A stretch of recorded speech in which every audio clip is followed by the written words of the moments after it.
Hello everyone, I'm Paul McGuire Grimes. The new movie Waves is now in theaters and is really one of the best movies I've seen all year. And I want to talk about it. This is Paul's trip to the movies. Kelvin Harrison Jr. plays Tyler, who is an all-star high school wrestler who seems to have everything going for him until one life-altering event leads to the next, which becomes too much for him to handle.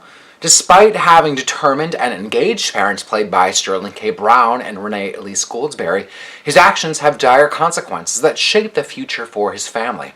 It also stars Taylor Russell and Lucas Hedges. It's written and directed by Trey Edward Shults, who continues to cement himself as a gifted storyteller with this film and his previous films, Krisha and It Comes at Night.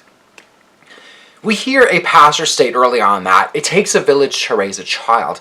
The camera then stays on Tyler in the pew as we hear this line. The beginning of the film sets up the father-son relationship between Tyler and his father, who's always pushing him to be the very best that he can, as they can't afford anything else, or anything less, really. He wants his son to be a good man in his community. Tyler's a great kid, which makes the rest heartbreaking to watch. So many high school kids are faced with incredible pressure to be their very best at a young age, and Tyler makes the wrong choices to mentally escape when it all becomes too much for him to handle. As Tyler, Kelvin Harrison Jr. is remarkable at providing that ticking time bomb inside of him. There's pain and anger, and he doesn't know how to deal with his emotions in a mature way. Harrison is a huge star on the rise, and I cannot wait to see what's next for him. Trey Edward Shults, who also produced and co-edited the film, reminds us that it's not just about Tyler, as grief has that ripple effect, like waves, to his mother, his father, and his sister, as the blame game starts to take place. Waves becomes a lesson on how we deal with tragedy and how we turn around from that. His script feels authentic and natural for how teens talk these days. There's a really pivotal moment where he raises the already high stakes for Tyler through a series of text messages. That's the language and subsequent weapon many teens use against each other. Waves goes to some pretty shocking places that I wasn't quite prepared for.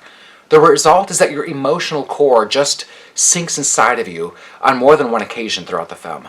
Shults uses a precise soundtrack and score by Trent Reznor and Atticus Ross to pack a punch at just the right times.